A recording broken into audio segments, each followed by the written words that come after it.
Assalamualaikum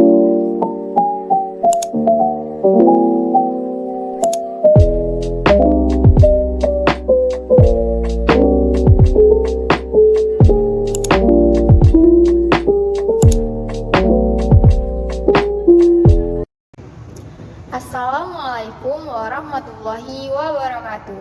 Saya Mutiara Ardiandani akan mengulas buku Bahan Belajar Mandiri Bimbingan Konseling bagian 3 halaman 67 sampai 91 dengan tema bimbingan belajar.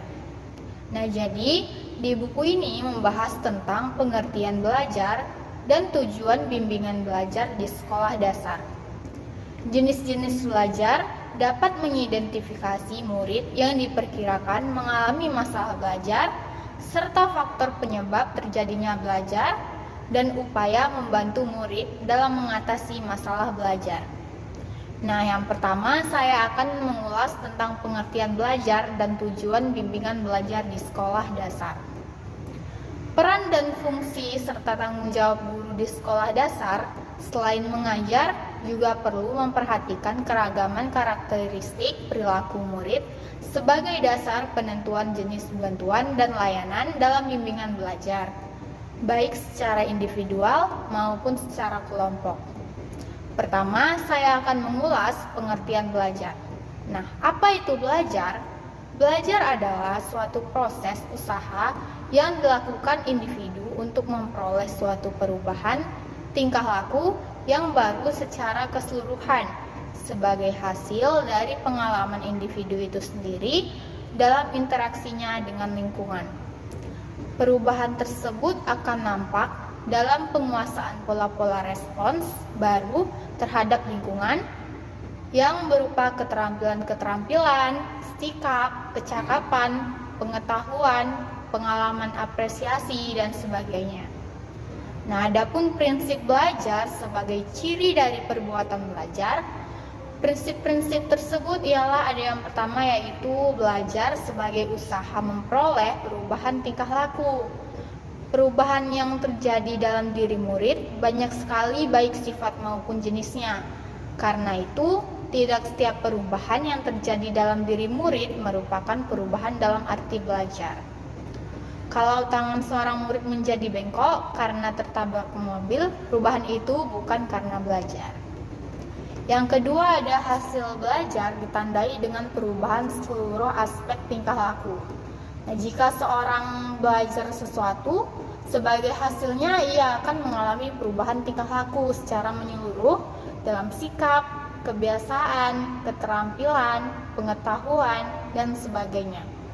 Sebagai contohnya nih, misalnya jika seorang anak telah belajar naik sepeda motor, maka perubahan yang paling nampak ialah dalam keterampilan naik sepeda motor itu. Akan tetapi, ia telah mengalami perubahan-perubahan lainnya seperti pemahaman tentang cara kerja sepeda motor, pengetahuan tentang jenis-jenis sepeda motor, dan membersihkan sepeda motor. Yang ketiga, belajar merupakan suatu proses. Perbuatan belajar merupakan suatu kegiatan, yaitu merupakan suatu bentuk usaha siswa secara aktif dalam memenuhi kebutuhan untuk mencapai tujuan. Yang keempat, ada proses belajar terjadi karena ada dorongan dan tujuan yang akan dicapai. Yang kelima, belajar merupakan bentuk pengalaman. Pengalaman dalam diartikan sebagai suatu rangkaian interaksi siswa dalam lingkungannya. Perbuatan belajar tidak dapat dipisahkan dari situasi kehidupan siswa. Proses dan hasil belajar akan mewarnai dan mempengaruhi kehidupan siswa. Nah, selanjutnya saya akan mengulas tentang tujuan bimbingan belajar di sekolah dasar.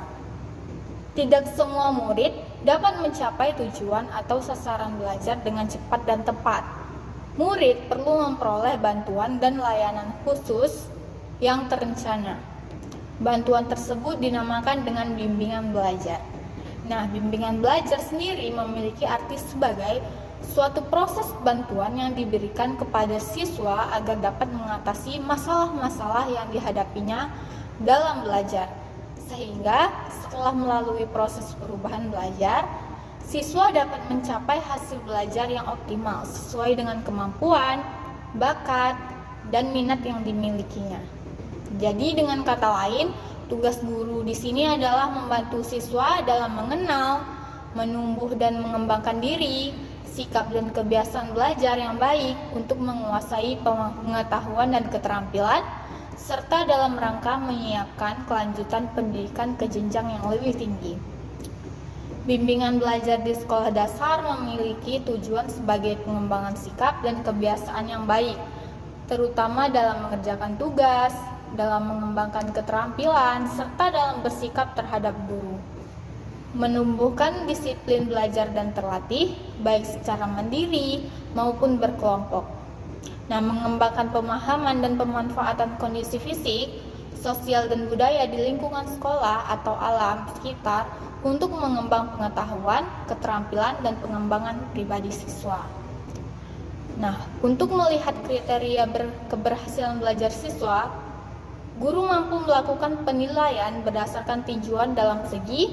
Yang pertama ada tujuan yang sesuai dengan rumusan tujuan pembelajaran khusus atau disebut dengan TPK, yang didasarkan pada penggunaan Criterion Referenced Evaluation atau disingkat dengan CRE. Yang kedua, kapasitas atau tingkat kecerdasan dan bakat siswa sendiri untuk belajar dalam bidang studi tertentu. Yang ketiga, berdasarkan waktu yang ditetapkan atau time allowed untuk menyelesaikan masalah suatu program belajar. Yang terakhir ada dengan menggunakan non-referensi atau PAN, di mana prestasi seorang siswa dibandingkan dengan prestasi siswa lainnya, baik temannya sekelompok di tempat yang sama maupun di tempat lain. Nah, yang kedua, saya akan membahas tentang jenis-jenis masalah belajar dan identifikasi murid yang diperkirakan mengalami masalah belajar. Yang pertama, saya akan membahas tentang jenis-jenis masalah belajarnya. Masalah belajar merupakan suatu kondisi tertentu yang dialami oleh siswa dan menghambat kelancaran proses belajarnya. Kondisi tertentu itu dapat berkenaan dengan keadaan dirinya, yaitu berupa kelemahan-kelemahan yang dimilikinya dan dapat juga berkenaan dengan lingkungan yang tidak menguntungkan bagi dirinya. Masalah-masalah belajar ini tidak hanya dialami oleh murid-murid yang lambat saja dalam belajarnya, tetapi juga dapat menimpa murid-murid yang pandai atau cerdas. Adapun jenis-jenis masalah belajar di sekolah dasar dapat dikelompokkan kepada murid-murid yang mengalami keterlambatan akademik, yaitu di mana keadaan murid itu diperkirakan memiliki inteligensi yang cukup tinggi, tetapi tidak dapat memanfaatkannya secara optimal.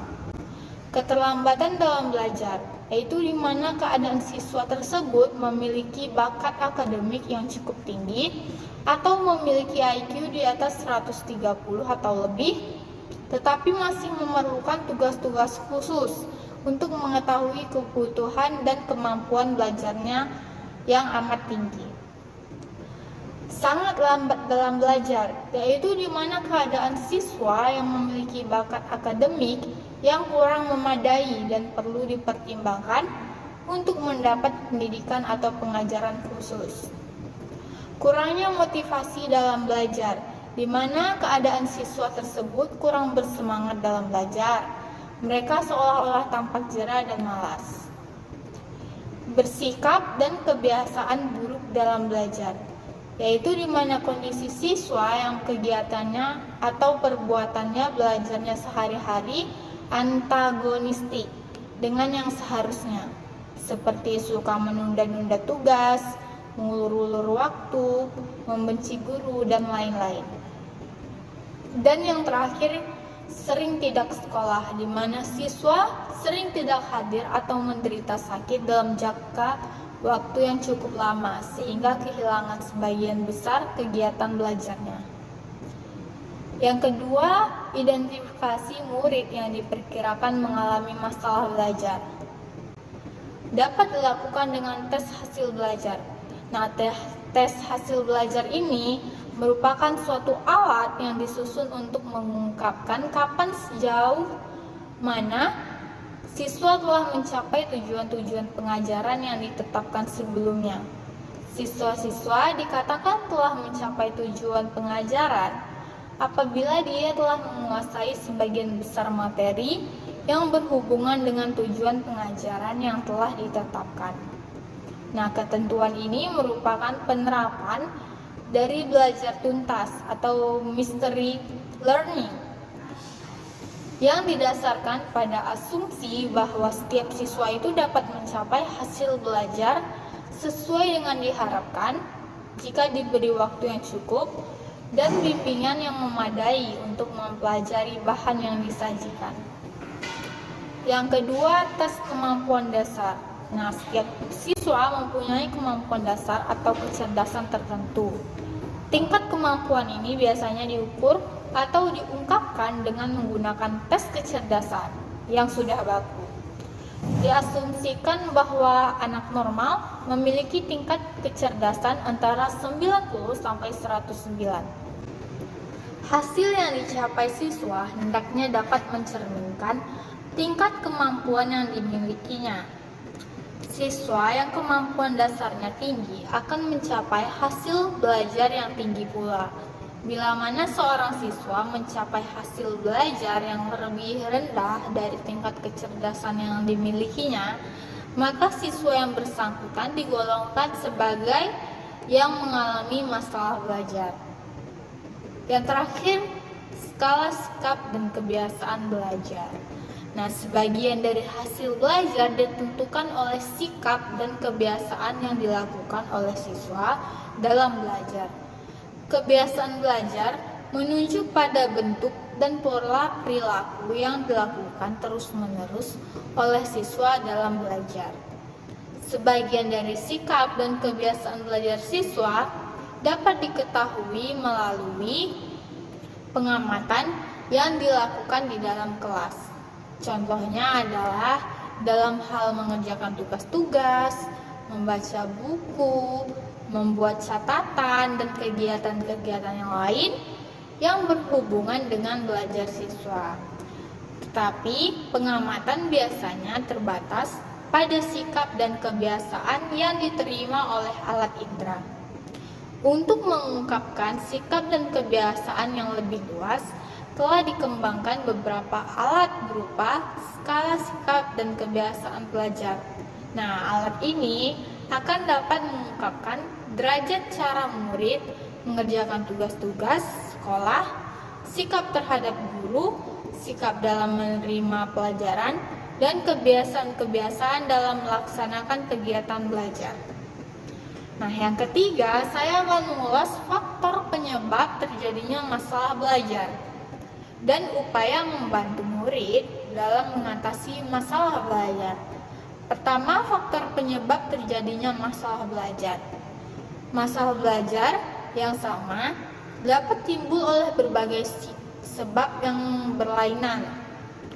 Suatu masalah belajar yang sama dialami oleh dua orang murid atau lebih belum tentu disebabkan oleh faktor yang sama.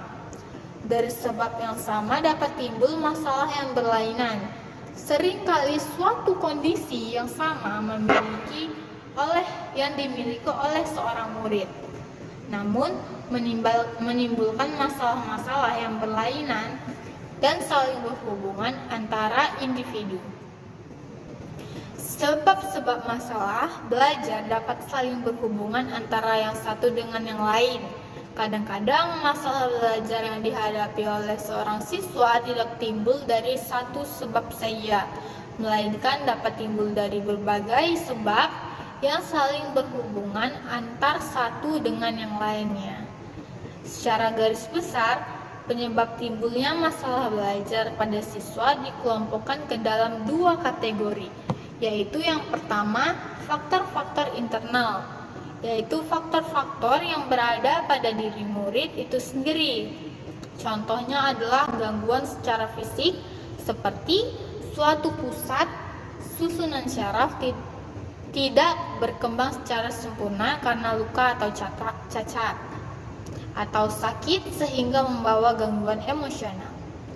Yang kedua, panca indera mungkin berkembangan kurang sempurna atau sakit sehingga menyulitkan proses interaksi secara efektif. Kelemahan-kelemahan secara mental, baik kelemahan yang dibawa sejak lahir maupun karena pengalaman. Kelemahan emosional antara lain terdapatnya rasa tidak aman, penyesuaian diri yang salah, dan kelemahan-kelemahan yang disebabkan oleh kebiasaan dan sikap-sikap yang salah. Yang kedua, banyaknya melakukan aktivitas yang bertentangan dan tidak menunjang pekerjaan sekolah, menolak atau malas belajar. Adapun faktor-faktor eksternal, faktor-faktor yang timbul dari luar diri siswa, situasi sekolah dan masyarakat antara lain yang pertama ada kurikulum yang seragam, bahan dan buku-buku yang tidak sesuai dengan tingkat-tingkat kematangan dan perbedaan-perbedaan siswa. Yang kedua, ketidaksesuaian standar administratif. Yang ketiga, terlalu berat beban belajar siswa atau mengajar guru. Dan yang terakhir, terlalu besarnya proporsi siswa dalam kelas. Kedua, upaya membantu murid dalam mengatasi masalah belajar. Yang pertama, bisa dibantu dengan pengajaran perbaikan. Pengajaran perbaikan sendiri merupakan suatu bentuk pengajaran yang bersifat menyembuhkan atau membetulkan pengajaran yang membuat menjadi lebih baik. Pengajaran perbaikan merupakan bentuk khusus pengajaran yang bermaksud untuk menyembuhkan, membetulkan, atau membuat menjadi baik. Pengajaran perbaikan dapat dilakukan kepada seseorang atau sekelompok murid yang menghadapi masalah belajar dengan maksud untuk memperbaiki kesalahan dalam proses dan hasil belajar mereka. Yang kedua bisa dilakukan dengan kegiatan pengayaan. Kegiatan pengayaan merupakan suatu bentuk layanan yang diberikan kepada seorang atau beberapa orang siswa yang dengan cepat dalam belajar. Mereka memerlukan tugas-tugas tambahan yang terencana untuk menambah atau memperluas pengetahuan dan keterampilan yang telah dimilikinya dalam kegiatan belajar sebelumnya. Siswa yang dapat belajar hampir selalu dapat mengerjakan tugas-tugas lebih cepat dibandingkan dengan teman-temannya dalam waktu yang ditetapkan. Yang ketiga, bisa dengan peningkatan motivasi belajar. Guru dan staf sekolah lainnya berkewajiban membantu siswa meningkatkan motivasinya dalam belajar. Prosedur yang dapat dilakukan adalah seperti dengan memperjelas tujuan-tujuan belajar. Siswa akan terdorong untuk belajar apabila ia mengetahui tujuan-tujuan belajar yang hendak dicapai. Menyesuaikan pengajaran dengan bakat, kemampuan, dan minat siswa, menciptakan suasana pembelajaran yang menantang, merangsang, dan menyenangkan. Selanjutnya, bisa dilakukan dengan memberikan hadiah atau penguatan dan hukuman, di mana hukuman ini bersifat membimbing, yaitu yang menimbulkan efek peningkatan bila mana perlu. Peningkatan keterampilan belajar. Prosedur yang dapat dilakukan contohnya adalah membuat catatan waktu guru mengajar, membuat ringkasan dari bahan yang dibaca, mengerjakan latihan-latihan soal. Selanjutnya dapat dilakukan dengan pengembangan sikap dan kebiasaan belajar yang baik. Siswa hendaknya dibantu dalam hal menemukan motif-motif yang tepat dalam belajar, memelihara kondisi kesehatan yang baik, mengatur waktu belajar di sekolah maupun di rumah, memilih tempat belajar yang baik, belajar dengan menggunakan sumber belajar yang baik, membaca secara baik dan sesuai dengan kebutuhan, dan tidak segan-segan bertanya untuk hal-hal yang tidak diketahui. Nah, jadi itu tadi ulasan saya tentang bimbingan belajar. Jadi kesimpulannya adalah bimbingan belajar adalah proses bantuan yang diberikan kepada siswa agar dapat mengatasi masalah-masalah yang dihadapinya dalam belajar.